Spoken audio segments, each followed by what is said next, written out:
Hello, everyone, and welcome to State of the Realm, your weekly Final Fantasy XIV podcast. This week, it's just one of those weeks where there ain't shit. But luckily, we have a few things to discuss. Sloppy. It's a sloppy news week. Yeah, there's like pretty much nothing to talk about this week. But that doesn't mean the show won't happen. We do have some other things to talk about. Luckily, there was the 30th anniversary of Final Fantasy, a big post on Reddit that splashed with over 600 comments, which I think is definitely something we could bring up. And the Party Finder is a little bit more loopy recently than I think it ever has been before. Sloppy. Also, Sly had some sloppy PvP yesterday that apparently I need to ask him about while I was away. But anyway, I'm one of your hosts, Michael, Mr. Happy, Poperomo. Of course, joining me is Sly, a.k.a. Slythefox, a.k.a. Sly, a.k.a. Greyfox, a.k.a. you my boy Blue. How you doing, Sly? I'm doing good after a terrible fucking Monday. I was on a plane for 6 hours Monday. So. I would take that. I would really take that over the Monday night that I had. So Sly, I've been away since like last Thursday. How you been other than yesterday? Pretty good. Pretty good. I will ask you about that. I literally have no idea. No one's told me anything.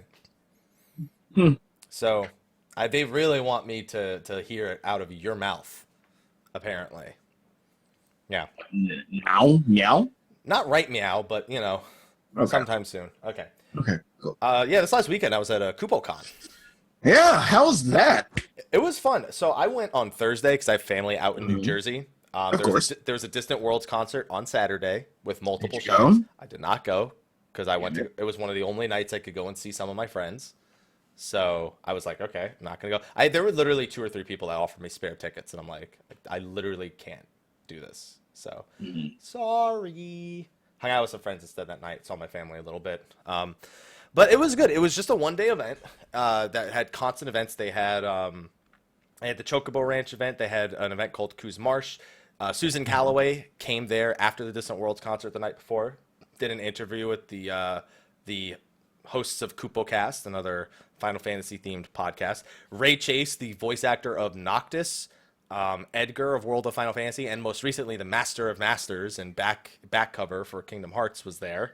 Did he do an Ignis impression while he was there? Did. So Ray Good. Chase did a 1 hour long Q&A, and one of the most commonly asked questions was, "When are you doing a voice for Final Fantasy XIV?" He's like, "They gotta hire me. If they hire me, then you'll see me in that game. But until then, no." But it was great because a lot of people were just asking him questions and he'd reply in the Noctis voice. And at one point somebody asks him, "What do you have to say to all of your fans, who have supported you and who appreciate your voice acting?" And all he goes is like, "You guys, what can I say? You guys are the best." And I was just like, everyone was like, I knew he was going to do that. I knew that was a setup. So that person knew him. They spoke to him before the show. That was that was rigged right there. And then I did a panel. Me and Resef from I just like saying his name like that. He's the lead moderator of the Final Fantasy XI subreddit, the Final Fantasy XIV subreddit. I think some other subreddits. I think not Record Keeper, but I think Grandmaster's another one that he's in charge of. And we did one about Final Fantasy online community, 11 and 14. Huh. That went pretty well. I feel we had a pretty good time. I'd imagine so. Yeah, and yeah. Another thing, what was the merch like there? So the merch was good because it was most of it wasn't none of it was official Square Enix merch. It was all independent vendors or people who have online businesses. There was one that was purlers. They do custom purlers, and then they do kind of like exactly like that one. And they had obviously 15 ones, old school Final Fantasy ones. Oh God, I want an RNA ones. Yeah, they do custom ones also. There was somebody who hand stitched a bunch of plushes, as you can see right here. This is the Final Fantasy XIV Ultros Minion plush. Specifically, this is the Minion from Final Fantasy XIV, and I bought this because I loved it. And then I put it on my head and took a picture, and it was fantastic. There was also a full-sized Ultros one that wasn't for sale, but that one had like paper mache, and it would look fantastic. Now, was it 14 Ultros or was it? Ultros. It was well, a lot of them are the same. It wasn't Kingsglaive Ultros. It was Ultros. It was like the Ultros you expect to see. But they had a bunch of other a bunch of other really good things. It was a lot of fun though. It was only one day, but they kept us busy the whole day. Now the more interesting thing was I didn't see this until I was like in Newark and we were like figuring out what we were doing. So the show ended at 6. We did the online panel and then there was a little bit of time afterwards. Which again, the online panel went really well. It seemed like a lot of people were very receptive to it. We did a live Q&A. Aya gave us some giveaways because Aya was there, dancing fighter, a member of the Final Fantasy XIV community team. Shout out. Cosplaying as Tifa there. It was a good time. And so there was a 2-hour break, and then there was an 8 p.m. 21 plus like section of it where there was a bar. By the way, I ordered 1 rum and coke. I was like, I'm probably gonna have to order 2 or 3 of these. And I was like, oh, it's $10, Jesus. Literally, there's 3 shots of rum in that rum and coke. That's a strong ass rum and coke. I was like, I paid $10 for that. That was the only drink I needed. You got your money's worth. I was drinking. So honestly, the bar next to there was literally a restaurant and a bar next door. Then they had some of their staff come over. I should have expected it because they did the same thing. I literally had 2 of those in the bar next door, and I was like 2 shots instead of 3. But then I came over and there was 3 shots. So I literally just like I had 3 drinks and it was like 7 shots of rum. Yeah. Yeah. So it was thumbs up. But they also did trivia. The Final Fantasy trivia, but the big thing that like everyone was really like, what is gonna happen here? I look at the schedule and I see there's one thing that's bolded in a fancy font, and it read cosplay burlesque. Sly, your fucking face right there. How you doing? Did you go? First of all, did you go? It was in the same room. Like as everything else, they had a designated section for it, and they were like on and off. Like they did a segment and then they stopped. They did another segment. They stopped. I was like, I was sitting at the table with Ray Chase because we were talking most of the evening, like me, him, and a few other people, and we kept looking at each other like this was not how I planned to spend my night. It was. I mean, don't get me wrong. They put a lot of hard work into it, but Sly, you're gonna. Was it tastefully done? It was tastefully done. They said that they toned it down to make it more tasteful than it usually is, because they don't just do Final Fantasy. They do like any theme. This burlesque crew. They've done like Legend of Zelda themes and any Overwatch. Other things. Yeah, I don't know if they've done Overwatch. I don't know all of their work. But Sly, you're gonna laugh at me for this. I've never been to a strip club. Ever. That was the closest thing to me being to a strip club. Man, you're going to TwitchCon this year, right? Most likely, yeah. Okay, we'll make that happen. I'm not going to a strip club in Long Beach, dude. That's not happening. Come on, a strip club in Long Beach. Come on, man. Guys. Happy Army. Listen, I'm too busy throwing my money. I'm throwing my money at sub fees. We need to make this shit happen. Long Beach this year, later on this year for TwitchCon, we're going to get Happy into a strip club. We have to. It has to happen. I've been to the script club. That's different. That's different. Yeah. That's way different. There you go. Yeah. So, yeah, dude, I'm too busy. I throw my money at sub fees, not at polls. Yeah, I should have took him into one in Vegas. I wouldn't have gone with you. Why? Because I wouldn't have gone in the first place. Mel's been to strip clubs. I haven't been to strip clubs. Yeah. Not interested. But it was done tastefully. It was just I was like I wasn't sure. Like I was like there was Ifrit, there was Renoa, there was Moogles, Chocobos. Trying to remember. There was the best one. Okay, the very first one they did was actually hilarious because it was like joking. It was like kind of like making fun of burlesque. It was somebody cosplayed as a full Tonberry, and they just like the Tonberry opens the robe, but it's still just the Tonberry, like it's not like revealing. It's just the Tonberry outfit, and it's just over the crotch. It just said doink. Oh man, that's well done. Yeah, that was like it wasn't even actually burlesque. It was hilariously done. And then and then afterwards somebody came out as Noctis, and then that was a gender bend on Noctis. That was fun. It was a very well put together show. The trivia was fun. It was a good time. It was very relaxed. It wasn't like PAX where it's kind of like crazy and whatnot.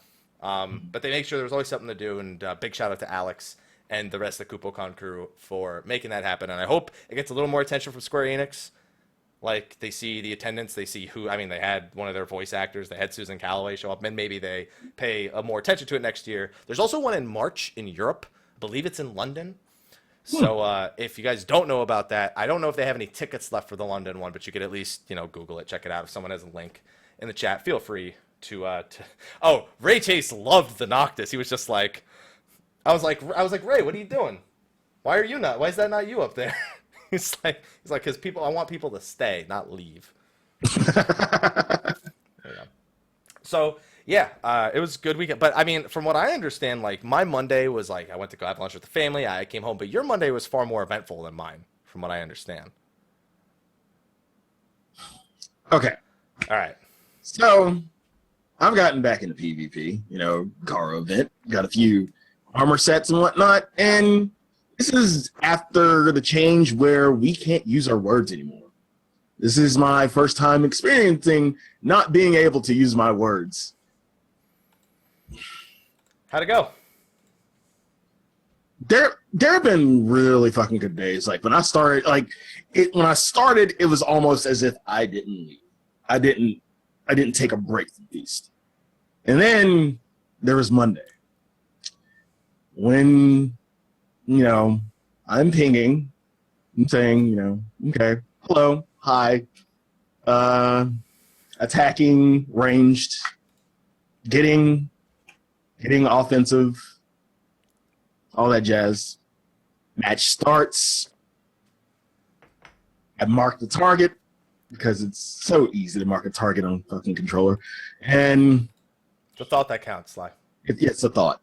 The thought. Like, hey, I call this target. We're all gonna go for it, right? Wrong. We don't go for any of the mock targets or the fucking callouts. And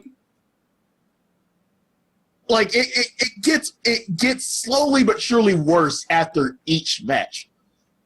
But there was one match, it was like the worst possible thing ever that really made me almost break my controller. Like the match was almost. Like these matches got to the point where, I just said, fuck it. Like near the end of the match, just fucking take a knee. Don't even try to heal me. Why are you still healing me? I'm kneeling. I'm not even fucking DPSing.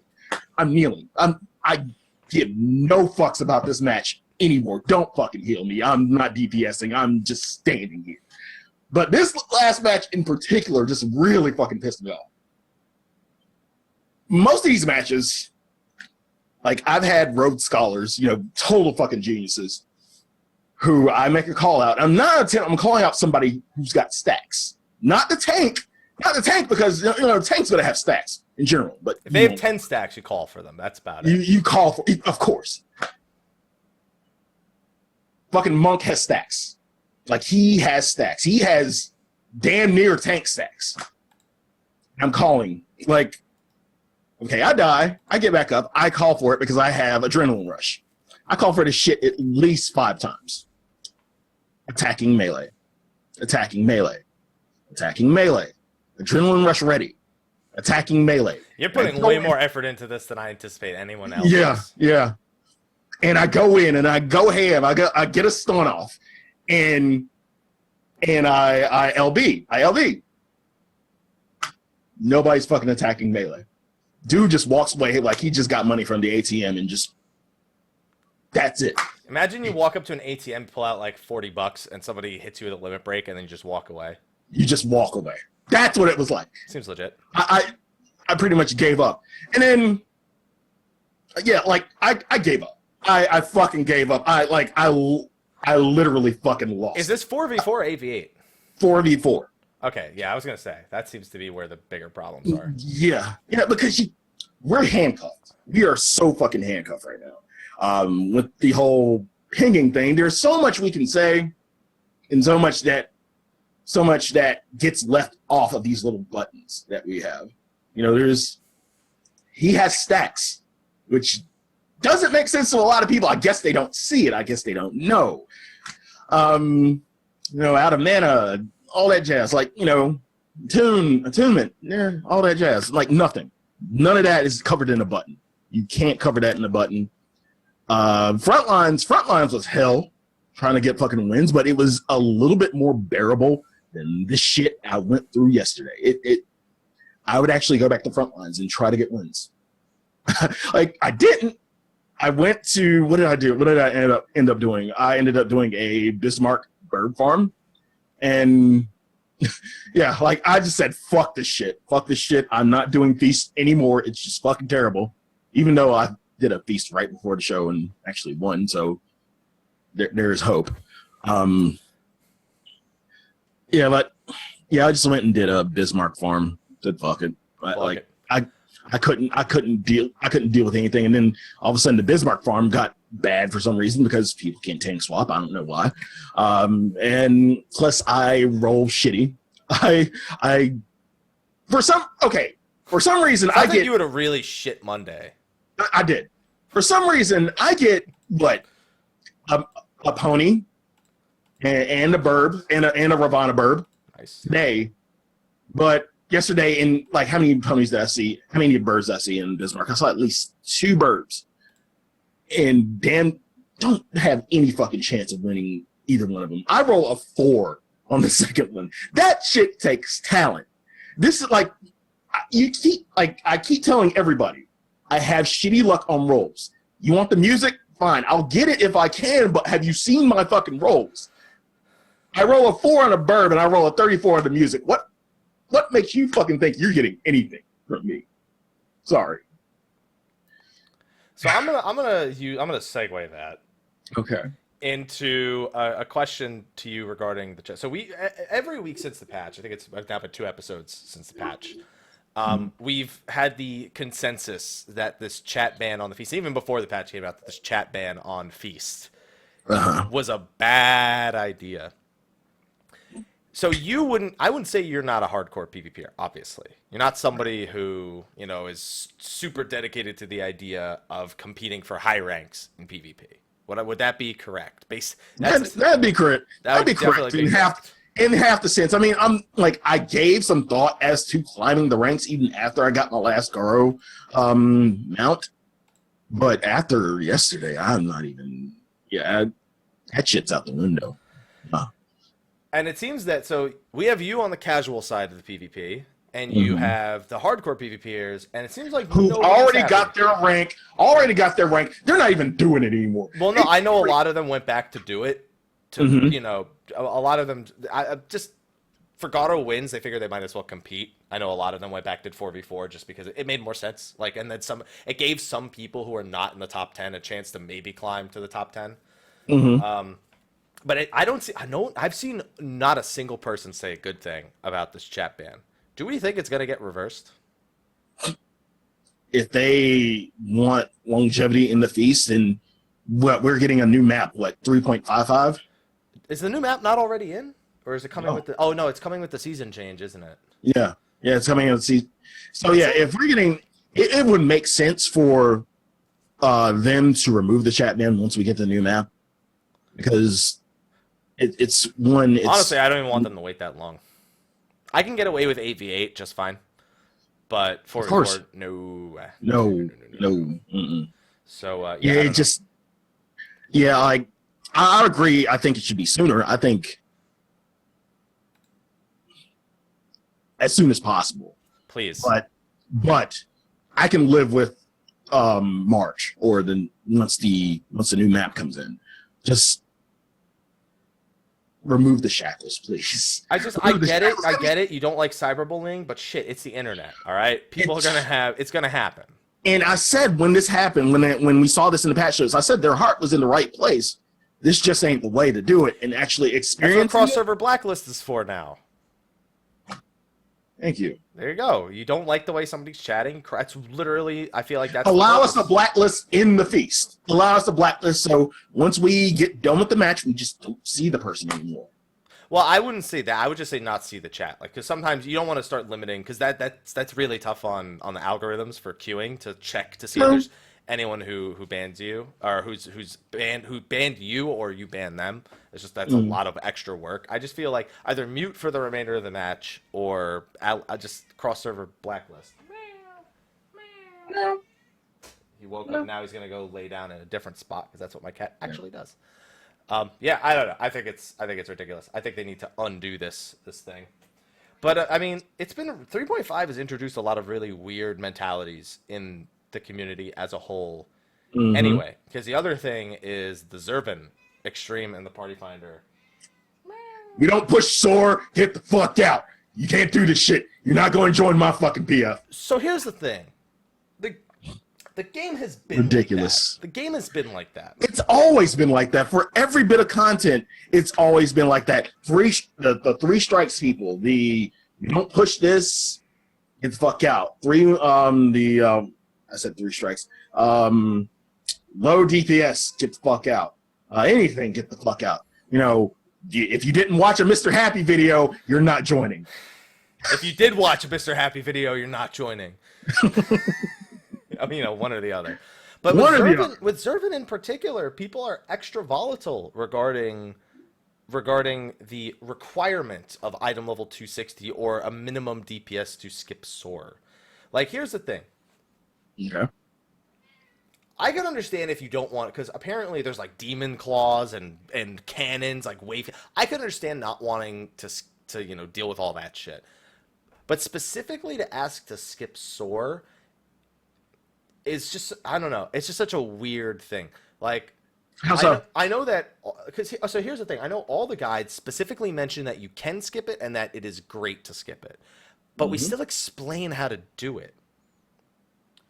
All of the guides explain how to do soar. We just let you know that if you can skip it can be skipped. It can be skipped, right? And that's definitely makes things easier. Okay, here's the thing about that.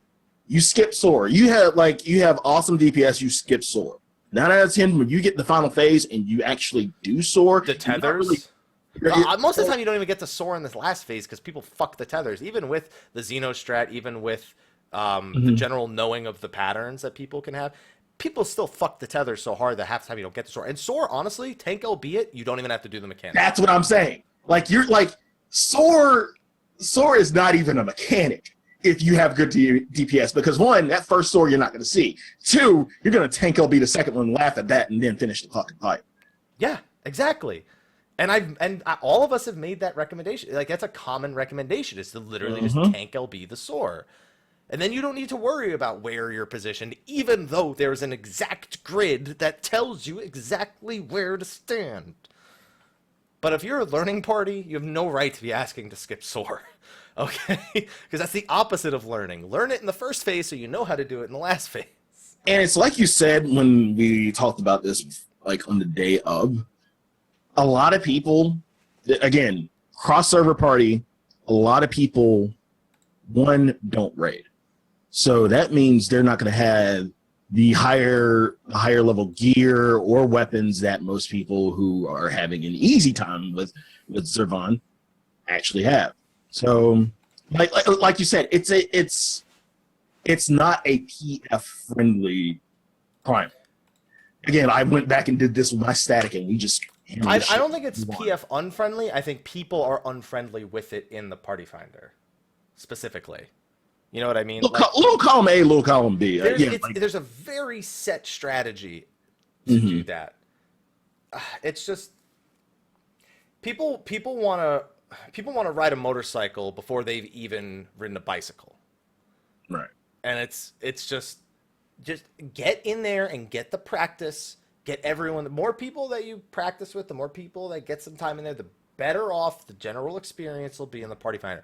If you keep limiting it to the fact where if we don't skip soar, we're not doing this. That's not even a willingness to try.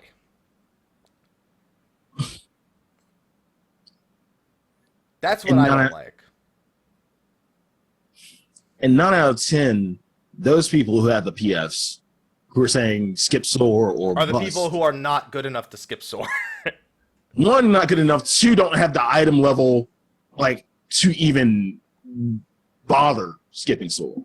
So you're pretty much depending on everybody else to be geared and beating A12, beating A12S and have the gear, have more gear than you, and you're essentially asking for a carry, in my opinion. Sort of. Yeah. I just don't know why Zurvan in particular has sucked this like mentality out of all of the community and just like put it in the forefront. Like I have seen ask to skip mechanic before, but with I don't know, it's just something about soar.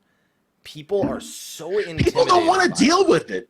People don't want to deal with it because the first day when people had to deal with soar, it's like, okay, but we can push this. Do it now. We know how to do it now, but we can push this. We don't have to deal with this. Okay, I'd rather not deal with it and just sit here and try. People rather not like sit there and try to deal with it, aka teach you how to deal with it. They would rather not do that. They would rather just push through, laugh at the second one through a tank LV, and just be done with it.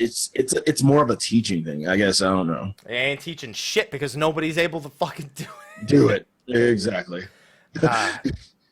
Yeah, I'm in my PF right now, and I'm looking at some of the titles to the PFs. Zurvan Farm, like this is just a farm. Bring good TBS and all mechanics. Farm, I can understand. Like farm, I'm not going to criticize. Understandable. Then you're asking for a certain caliber of player to make sure that it's as easy as possible. It's really just the learning parties demanding a skip of soar that I feel is excessive. Bird Farm. I don't care if we skip soar or not, just no mechanics. There you go. Beautiful. Yeah. It's still embarrassing he has to comment that he doesn't care. Yeah. And honestly, if I'm going to take a shot, that guy has 3 people in his party at most. So, yeah, it's gotten better. Learning. Watch a video, persistence, and patience. Good. Fine. You know, shit like that. That's pretty cool. I'll take that. I'm just, I moving into the expansion, I'm curious to see where this attitude. Oh, your face! I gotta hear this. Okay, never mind. That was Sophie X. Never mind. Okay. All right. Okay. I was trying to say, wait, what the fuck? But yeah, go ahead. Skip all mechanics. There you go. Skip all the mechanics.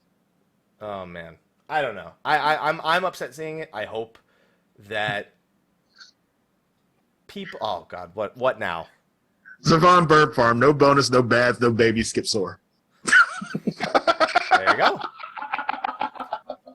Like I said, farm party, it's acceptable.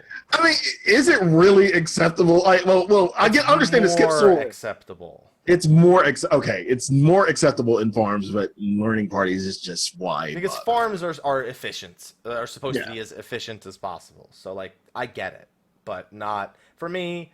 If you're learning the fight, if you barely just stop asking to skip soar. I will say this too. Don't forget Stone Sky Sea is a thing. Go hit the Zurvan Stone Sky Sea if you haven't. Exactly. When have we ever said? Well, I've said it. I've been a proponent of Stone Sky Sea in terms of basically if you need to gauge your DPS and you're not willing to use add-ons or anything, go to Stone Sky Sea. Use it. It works.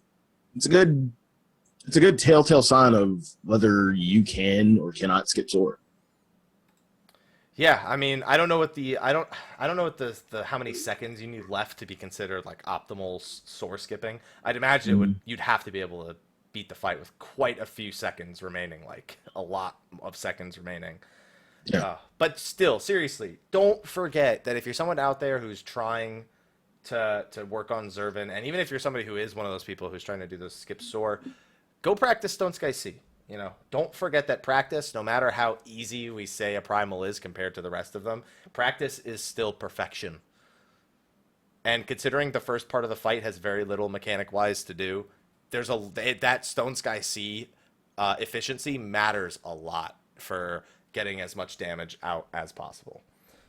Just please go SSS. Just go make sure you can even beat that. Skip this, skip that, tank LB second sword. And hey, at least he's reminding people to tank LB the second source. So many people forget that. And then you wonder why content is so watered down. Wow. Jesus. There you go. Well, I mean, honestly, it's the people still have trouble with it. So, it is what it is, so. I just hope that attitude doesn't perpetuate. And I gotta admit, another big problem is the fact that Zurvan has so many skippable mechanics in the fucking first place. You know what would solve this problem? If you couldn't skip the fucking soar. What if at 90% you're automatically in that phase and it's 75% to skip soar? I don't think it was like that's not. It wasn't intentional. Like most of these things we find out. Like for example, the stuff we find out in Savage that we could skip and we just lose our fucking minds, and it kind of throws everybody off because we didn't know it could be skipped. I believe it wasn't intentional, but again, you're asking for a change in design, in kind of raid design, quote unquote. It's not intentional. It wasn't intentional. But here's the thing: when you are, as a designer, able to place limitations on your fight, and you can make a fight just you can make it so that this isn't. You could design a fight so that skipping mechanics isn't as big of a thing. You either cram the mechanics in faster, which Zurvan, to be honest, does his mechanics very slowly.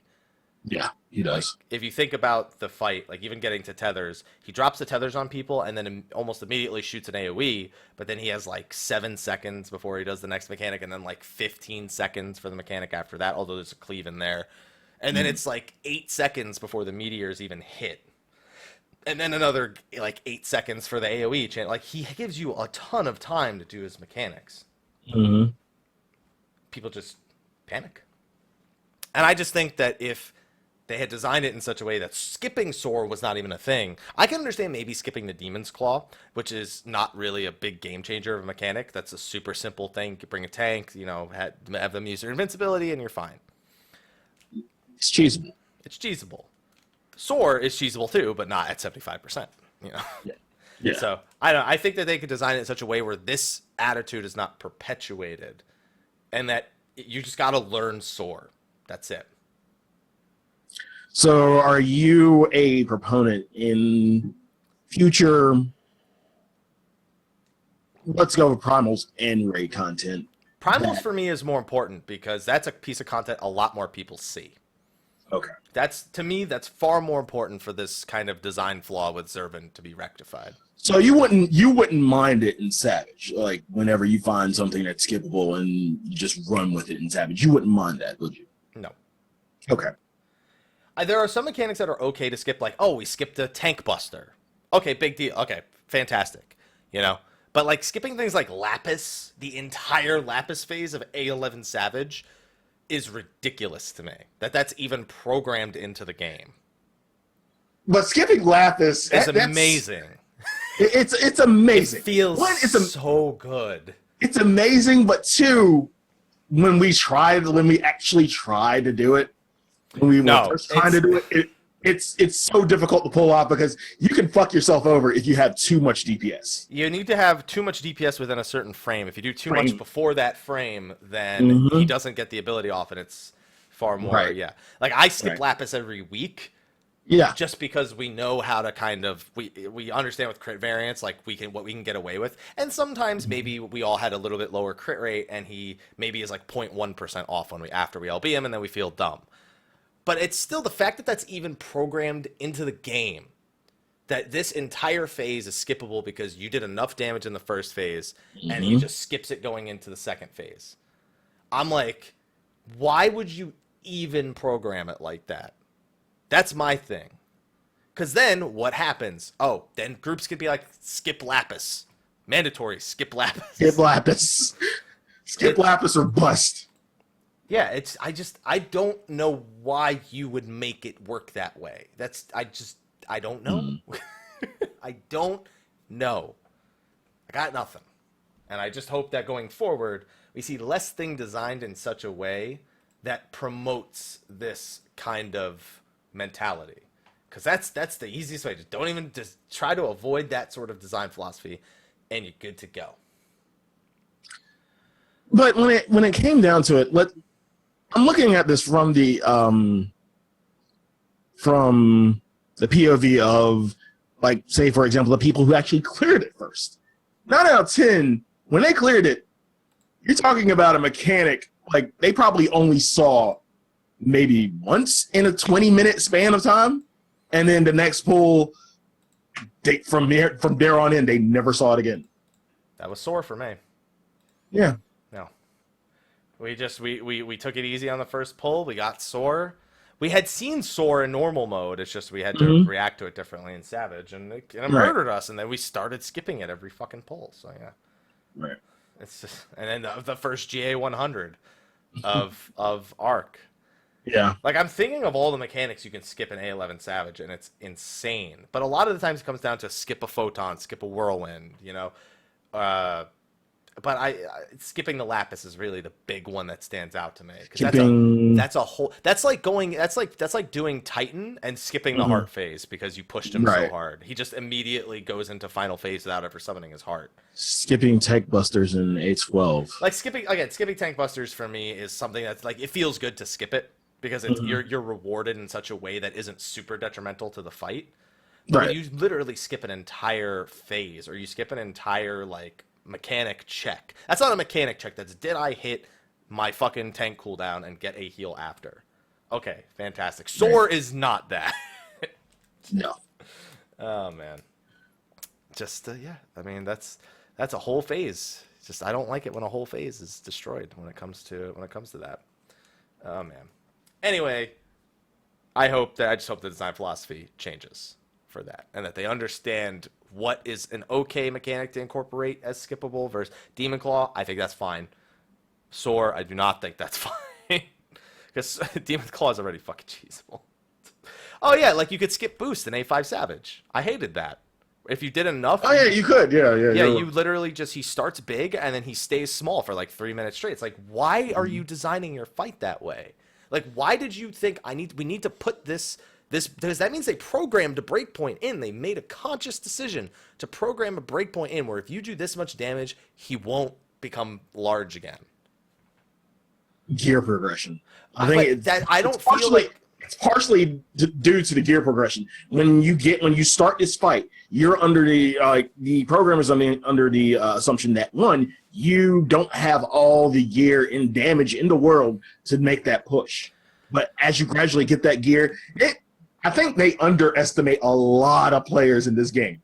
They really underestimate a lot of players once they actually get the gear and they min-max their jobs to hell and back, and they actually have the DPS. Yeah, it kind of throws them off because they don't know. They like, based on the gear progression where it's at right currently for whatever tier of Savage you want to go through, like, they have this assumption of where the line is, where people should, like, with normal, quote unquote, normal players amounts of gear. Yeah, normal players, normal amounts of gear should be able to do what they should be able to do and what mechanics they should see. Again, it's like all these fights are just a song and dance, and you're skipping parts of the song and dance as you progress, as you get more gear, as you get more weapons. And then your group's full BIS, and there's like, it's not even a song and dance anymore. It's just. So there's another example here in the chat of A12 Savage. You can literally skip the entire the circles plus laser plus sacrament. How you can skip that entire thing if you just bring enough damage. On the world first kill, they practically skipped it. You know, pretty much. Yeah. And that's a problem on the opposite end. So the big thing with Arc is I don't mind if they want to force push you into the Lapis phase at a certain point. I do mind that the Lapis phase has a programmed skip percentage. Whereas A12 Savage, there's no mechanic throughout the entirety of the fight that can outright be skipped. Maybe you skip a tank buster or something like that. But the entire fight is timed. Where the first phase, he's always going to jump after a certain attack, or if you hit 80%. So again, once again, the best, you skip a tank buster. The ads, you have to deal with the ads, and then when you kill a group, if you kill them faster, they come out. The next group comes out. Okay, fine. And then those DPS checks, fine.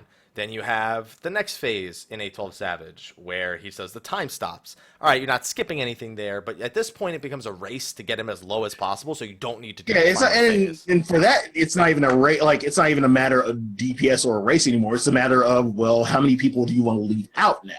Because, you know, you can leave people out of time gates. You don't have to take 4 people. You can take 3 people and still be all right. So for me, that's more of an interesting strat, because you're still not skipping the mechanic. You're just doing. You're not skipping the mechanic. Yeah, you're doing it in a different way. You're leaving people outside to do more damage. on Alexander rather than going in and dealing with ads. So this is an example of, and this is what I like to call, this is what we call a soft enrage in a sense. So GNF brings up that in A6 Savage, the second robot, which I believe was Brawler, the one that goes into the center with the things that spin around. It's been so long. I think it's Blaster. Yeah, because Blaster does the mirages, Brawler does the thing. Yeah. Where you're rewarded for killing him faster because you have less saw blades to dodge. Yep. You could do it really quick and only get 2 saw blades. You could do it at an okay speed to get 3, or you could do it really slow and get 4. You're not skipping a mechanic there. You're being rewarded because the mechanics, the end phase is based on how well you did, but you still have to do that end phase. You can't skip the saw blade phase altogether. Things like that. It's just like there are right and wrong ways, and they've shown proficiency in both. But Zurvan is in the wrong direction. A11 Savage is, I'd say, at least somewhat in the wrong direction. A12 Savage being able to just ignore. At some point, the fight should go. Well, we're on to the final phase. Fuck you. I want you to see all the mechanics. You know what I mean? Nope. Nope. Too much DPS. Fuck that. We don't even see lasers. Yeah. Yeah. I don't know.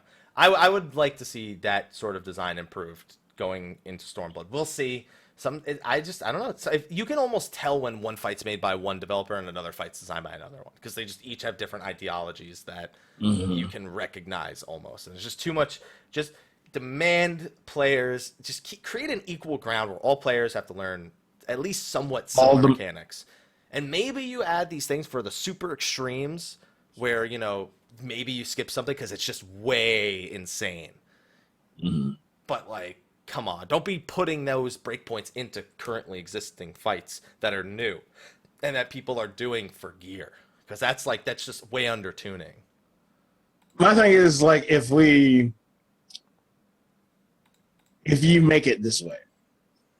For example, when the content isn't even relevant anymore, for example, Ravana, where you don't even see half the fucking fight. You don't even see half the mechanics. At that point, the fight is so old that it's almost like it's hilarious. Right. You can't future-proof everything. Right. But you can current-proof it. That's the best way I can think to describe it. You can current-proofing. Yeah. Oh, man. Yeah, so, increases HP. Man, yeah, just use an HP vial on Zurvan. You'll be all right. Yeah. Do the same thing for Zurvan that you did for Diabolos and Din Scathe, where you hit him. Yeah, just give him so much HP that his HP doesn't even go down for the first phase when he's at the top, and then... you know what? It's going to happen eventually. I have a feeling... I'd be real. No, this won't happen. I'm worried one day they'll do something like soar, the amount of damage soar and the AoEs that come out during soar are reduced to the point where you could eat one of each without a tank LB. I hope they don't. The gear will do that naturally. Actually, you can with gear. Naturally with gear you can. With gear and some form of mitigation. I've seen it survive with like an Eloquium or something. I've seen groups stack up and do a crit deploy or just a regular ad load deploy. And then maybe stone skin a few people if they can, and completely be okay there. Yeah. Or I've seen scholars wing it and drop. They know where the swords are going to be, and they drop a sacred soil where there's a few people around it. Like I've seen people improvise and do that. And by the way, kudos to those players who take that extra mile to just get their group through that first soar, or even through the second one. But shouldn't be such a big deal to skip it. Shouldn't be such a big deal, but it is. It is. Man. So, the other thing that I kind of wanted to touch on is a Reddit thread that happened over the weekend. One that had over 600 replies to it. Now, I know I have quite a few people at least in the live stream section who frequent State of the Realm. I mean, it's kind of a more common thing to do nowadays. The title of the thread is Misinformed, a story of arrogance, rage, and misguided intent. 626 comments. It is a day old. I play this game the way I want. You don't pay my sub. Yeah. So it is a thread regarding two players that are unnamed, and if you know who those people are, please don't use your words. Do not use your words in this case. because that's not what we're here for. We're here to talk about the mentality. We're not here to talk about these specific players. But they're players that have gotten into a sense of, I'm right, you're wrong. Which is something I see a lot in the level 30 or 40 duty finder, or like, you don't pay my sub, that whole thing. But these are players who have played Final Fantasy since 11. They're playing through 14, and they have a lot of these thoughts, and they refuse to budge from these thoughts. I will list a few of them right here. One of the players thinks it's literally impossible to heal Living Dead off the tank, and that it is basically a suicide button. Basically, if you are Living Deaded, you're going to die. It's just giving you 10 seconds to help out the group. That's one of them. And if you tell them they're wrong, they won't listen. Right? You just have to show them. Show them. Heal. Please heal the fucking tank and show them. Give them proof that it can work. Oh my god. Keep going. They won't play with Lalafell tanks because they believe their racial stats make them inferior. AKA, they're racist in game. That is just bad. That's racist. That's racist. See, that's a Final Fantasy 11 thing, though, because, don't get me wrong. I knew Tarutarus in Final Fantasy 11 who were gods and who were tanks, but that's one example. What's another one? I'm just cherry picking a few of these right here. Oh, please keep going. Please keep going. One believes that stats in the game have hidden meanings. Determination helps you generate extra enmity, vitality increases defense, and dexterity increases block rate, which, by the way, did used to be true, that last one. It used to be true. It is no longer true. In the same vein, they believe that when they made the strength and vitality change, that strength lost all of its benefits, and that it has no sort of stat scaling, which is also why they criticized the tank for melding strength and critical hit rate materia, and eventually kicked him from their group. One of them. Okay, here's a good one.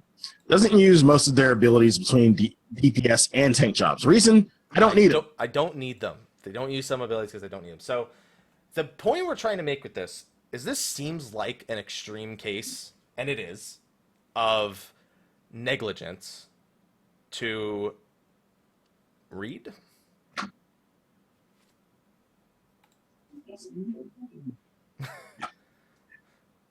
To be clear about the strength of it thing, they thought that was I meant for tanks. They thought that strength had lost all benefit for tanks. Seriously, who doesn't need a cooldown? What the fuck are you talking about? These are probably some of the same people I was healing. Oh my god. In the feast? No, I don't heal the feast. Fuck that. When I was actually healing. Like, can I get a cooldown? Please. Please, you're making this really hard on me. I don't know how I've gotten through like this half of Dust Vigil and you are alive and you have not used one cooldown. You haven't even used your fucking stacks. And this was a warrior. That's like the days when Warrior had to hold on to 5 stacks because even though they wanted to use Infuriate, they needed not touch them. They needed the extra healing. They needed because the stacks were directly correlating to the healing you received back in those days. You weren't around for that. You don't remember how 2.0 Warrior worked. You weren't around for that. No. Yeah, in 2.0 Warrior, Inner Beast healed for 300% of the damage. Wait, which part of 2.0? Like literally the very beginning of 2.0. Okay. The game relaunched. Warriors Infuriate stacks, each of them was 2% increased healing received, or 3% or something like that. So, but if you ever used them, it meant you basically lost like 10 to 15% healing received, and Inner Beast didn't mitigate damage. It just healed 300% of the damage it dealt. Vengeance didn't mitigate damage. Home Gang wasn't an invincibility button. All these things. So when you say not using stacks, it reminds me of Warriors holding on to Infuriate stacks just to receive the increased healing. Yeah, the entire run. Did not use one single stack, did not Inner Beast one time, did not use one cooldown. Somehow, some way, we got through the entire dungeon, and it was okay. It just means you did so good. I didn't like. Can I be lazy? Can I be lazy for once? And actually, I wanted the DPS. I couldn't because I had to heal this ass who didn't want to use a cooldown or didn't want to use their fucking stacks. I have the chat asking what Holmgang did. So it had a 3 Yalm range, and all it did was root you and the enemy. So it had half the range it has now, and all it did was root you and the enemy in place. Or the genius who standed in the gold bile in fucking Ormvale, like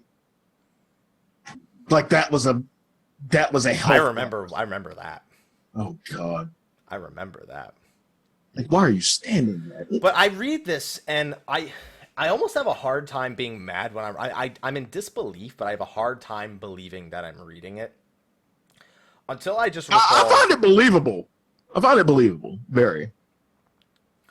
Here's the thing. I've never seen it to this extreme before. I've seen, healers shouldn't DPS. Okay, I've seen tanks shouldn't DPS. Those are like the most generic. Oh God, please don't bring that up. Those are the most generic ones, like that people have seen in the Duty Finder or in Shout Chat or on the forums or whatever. So I'm used to those, Yeah, we think you should just heal this entire dungeon. No DPS. Okay. Can I get a GIF of that, please? I want that. Oh, yeah, summoners should never use res. Like, I've seen that. Good face. What's it called? What's another one? I'm thinking of a tank one. I've seen, this is probably one of the more, I've seen tanks don't need provoke, just learn how to handle enmity. Seriously? I've seen. Have you met Bismarck? Have you met Bismarck Extreme? I've seriously seen that argued. That warriors and dark knights don't need provoke. You just need to learn how to watch your enmity. The fuck does that mean? Oh my God! I've seen this. I've seen this happen. I shit you not. I've seen this. I can understand. I just leveled warrior to 50. I don't have provoke. I can get that. And then you tell that person, well, you're going to need it, so you get provoke. Okay, fine. Yeah. That's great. I've seen that happen. It sucks when it happens. It's funny when it happens because it usually happens at a time where you really need the provoke. But you know what? Whatever. The person was trying to they were playing a job they enjoyed. You really don't need provoke prior to, max level or a few things at level 50 that you don't even do nowadays. But I've seen things like that. And it's just, I have a hard time believing that that these kind of things exist. And as someone who played 11, where we made shit up all the time to try and create reason. So in Final Fantasy 11, I don't know if you know this, there was for literally the entire lifespan of the game, the belief that each direction had an affiliation with a different element when you were crafting. And crafting was very simple. You basically press the button and then it executed, and it had a chance to fail, chance to high quality, chance to succeed, chance to level up. All those things just procced as soon as you were finished with the craft. Whatever. But they believe that if, for example, if north is earth and south is wind, and you're trying to use wind crystals to level up, then you need to be facing earth because I think I got that backwards. I think if you're wind, you want to be you'd want to be facing south because earth is strong against or wind is strong against earth. So if you're facing earth, it means you have an easier chance of completing the craft, but not of getting the skill up. All these crazy beliefs. You know what happened last year? Final Fantasy 11 AMA, developer said, yeah, none of that shit ever existed. For 15 years, we created. Isn't that kind of like what we always thought of Atma? Yeah, the JP method of Atma, where the first fate you do after the hour in a certain zone was guaranteed drop rate, Oh yeah, I remember all the Atma conspiracy theories. Yeah, it's very reminiscent of the Atma conspiracy theories. That's a special thing. I don't know. All I have to say is you're a new player listening to this and you saying these are things you didn't know, that's fine. It's okay to not know how things work. It's another thing to preach the opposite. So please read your abilities. That is the ultimate lesson. Read your goddamn tooltips. That is the ultimate lesson that we have here. And there's another one. I remember that post. Someone who only uses Tri-Disasters for their dots instead of hard casting them because they're not worth hard casting. So if their dots, as soon as their dots fall off from Try Disaster, they wait for the next Try Disaster. Mobs and bosses. I've been seeing that since 3.0, actually. That's a newer post, but I've been seeing that since 3.0. They think mobs and bosses have their own resistances, discusses many issues with blaming DPS and using their quote-unquote wrong abilities. Yeah. In other words, basically the idea that if you're against an ice sprite, you'd never use Blizzard 3. Those kind of things. You all right, Sly? I can't anymore, man. Do you have any words of wisdom? Drizzy 2017, don't do this. Don't do it. Don't do it. All this, don't do it. Please don't do it. I see someone in the chat says they don't even bother raising in 24-mans. You know what? I can understand that a little bit. I can understand. Eventually you get used to like one person dying to every single thing. Even if sounds like Duneskate's first day. Even if there's no first time bonus, like that person has beaten it before and they still like they die to every mechanic over and over. You're just like, I'm not fucking bothering. All right, somebody else wants to do that shit. Go right ahead. You be the bigger person. I've seen that before. In 24-mans, it's just yeah.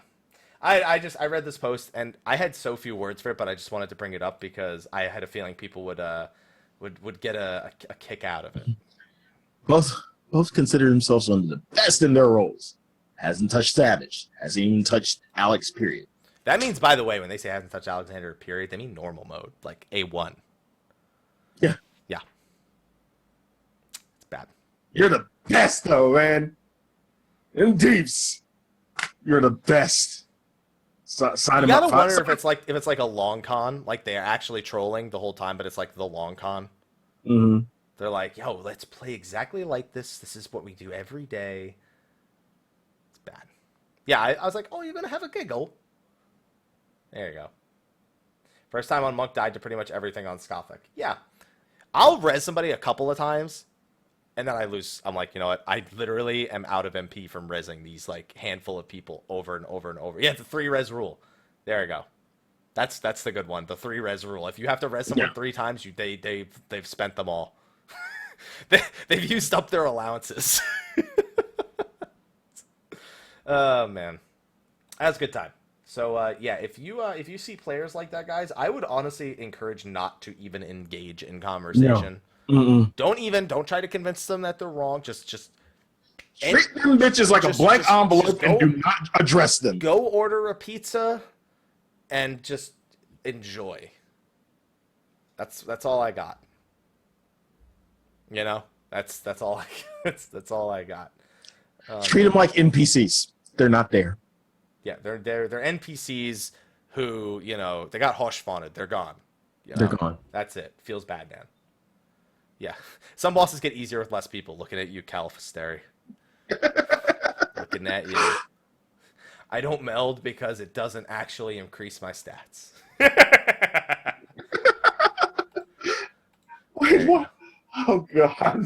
Don't get us started about melds. Oh, my God. You've been doing Savage for how many weeks and don't have a meld? There you go. Oh, my God. I'm sorry. This is taking me back to so many memories. Some people in chat might know. God, okay. Let's move on. Ooh. This has been a good night. Like you were saying that we actually didn't have a show tonight. This is gonna be a short show. Pretty fucking good show so far. Good shit. Amazing. Amazing. So on that note, there's, I guess, in terms of news, there isn't news like news. News.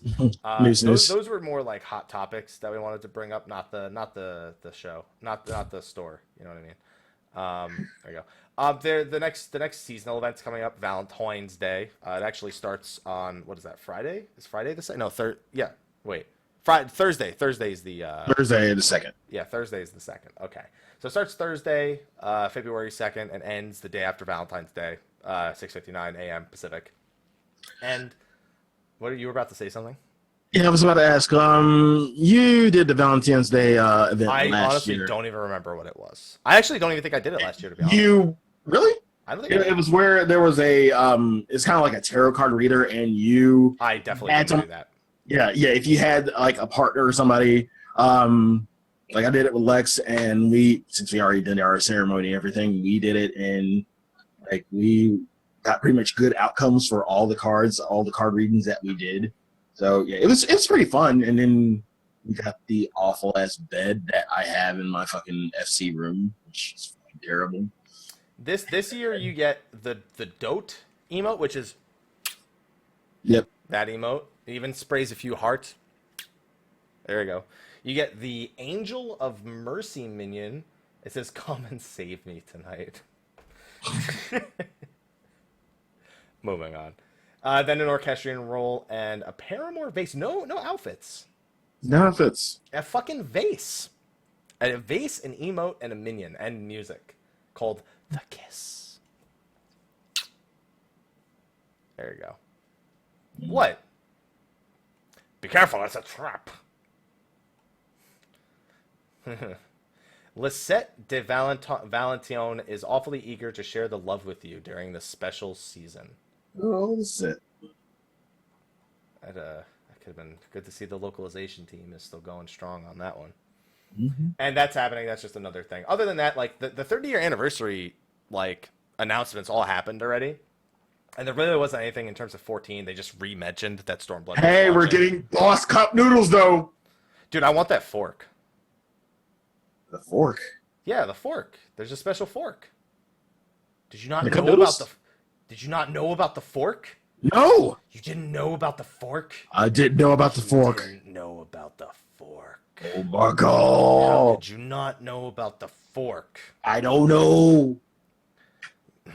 All right, here, I'll read it to you. Where is it? Where the fuck is it? Cup Noodle will release with 15 new flavors, each based on a classic FFL, and there's also a special fork where the handle is shaped like Final Fantasy VII's Ultima weapon.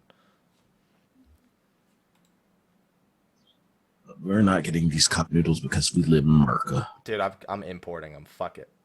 You're importing all the cup noodles? I'm going to import a fork. Import the fork. I'm going to get a fucking fork. There's a new manga series that's going to be out in Japan. Yep. Yeah. Honestly, I wasn't too... Oh, yeah, there's a new FF fashion line coming out. When I saw the when I saw the pictures of these, I was just thinking, what the fuck? So I'm really confused about the very last thing it says that's coming with the 30th anniversary. Okay. An FF exhibition will take place in Japan to celebrate the series' 30th in 2018, which is the 31st anniversary.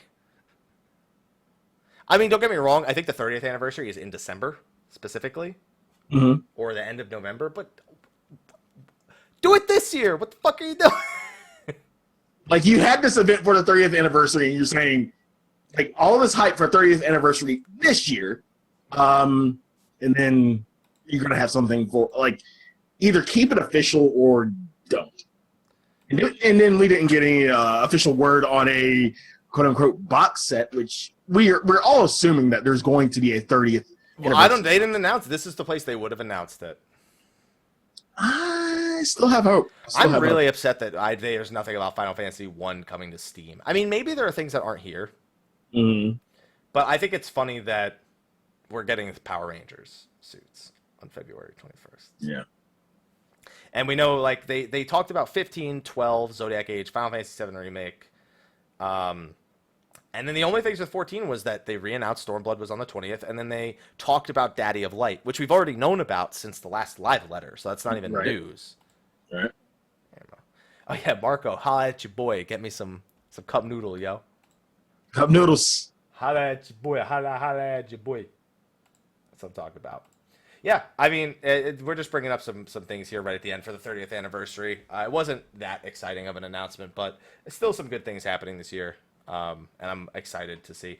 A lot of stuff we'll find out later. Hey, listen, I just want Stormblood, man. I want Bloodstorm. That's what I'm talking about.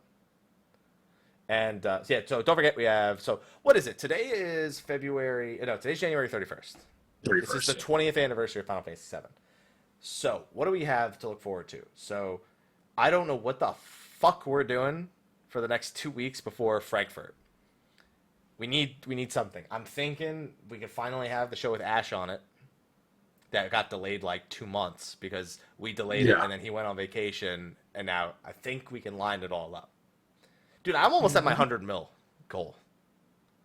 I'm almost there. Feels good, man. Feels good, man.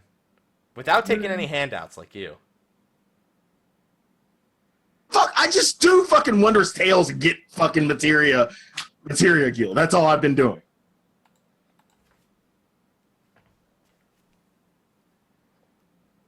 What? It's alright. I forgive you. Yeah, just have Sly and Ethis talk shit for 2 hours. There you go. That could be episode 103. As far as I'm concerned. We can do that for episode 103. We'll figure something out for the next couple of weeks. Luckily, we managed to stretch this show on for quite a bit, despite the fact that there wasn't really news to talk about. We should probably start seeing some stuff about Frankfurt before it comes out. I wonder if we'll see any more leaks. Which is Samurai. Samurai. Come on. Get excited, guys. Samurai. Just, can I get a Tank Samurai chant in the chat? Tank Samurai. Tank Samurai. Tank Samurai. I'm on Mary's side with this one. You know what? We could do filler episodes like Dragon Ball Z. We go play baseball. I'm sorry, that was Dragon Ball Super, not Dragon Ball Z. Or just eat cup noodles and talk. Yeah, we just eat cup noodles the whole show. There we go. Perfect. All right, ladies and gentlemen, thank you for joining us for this show. I am completely enshrouded in the darkness. So, you know what's funny about that? From now on, every time I play Kingdom Hearts, I'm going to have a darkness counter in the top right. Every time they say the word darkness, ding. Just ring a bell. Just... Sora, you need to fight back against the darkness. Oh! Oh! Fucking Mickey. All right, Sly, why don't you tell them where they can find you at, my man? You can find me on twitch.tv/Slyakagreyfox. You can find me on Instagram at Slyakagreyfox07. You can find me on Twitter at Slythefox. You can find me on Facebook at Slyakagreyfox. You can find me on the YubTubs. Slyakagreyfox. Still working on my second episode of Questions for Drake. So if you have any questions, tweet them at me using the hashtag questions for Drake. You can find me on Behemoth Plot 14, Ward 5, Lavender Beds. I'm not going anywhere. I'm doing PvP and hopefully getting good teams and people who know what the fuck they're doing. Go carry Sly. Don't carry me. I had to make the marks. I had to tell people who the fuck to hit because goddamn, I have a goddamn LB and it doesn't work because you don't fucking hit the person. Happy birthday. Where can They can find Ultros in me, as you can see right here. You can find Ultros in me. You can't really see it, Sly, because your camera's right here, but they can see it. Look at that little Ultros. Look at him. Look at him! You can find us at Mr. Happy1227 everywhere. Twitter, YouTube, Facebook, Twitch, Instagram. I got to post a bunch of videos about all the 30th anniversary stuff, so I'm going to be super busy for like the next several hours. I got to eat first. I have them foods. I do, dude. I'm hungry. I'm hungry. That's it. I'm hungry. What do you want, Sly? What do you want from me? All right. Well, anyway, thank you, ladies and gentlemen. We will see you next week for episode 102 of Stay the Realm. And don't forget, stay tuned for episode 104 for a fun little announcement. See you next week. Please look forward to it. Hi. All right, show's over.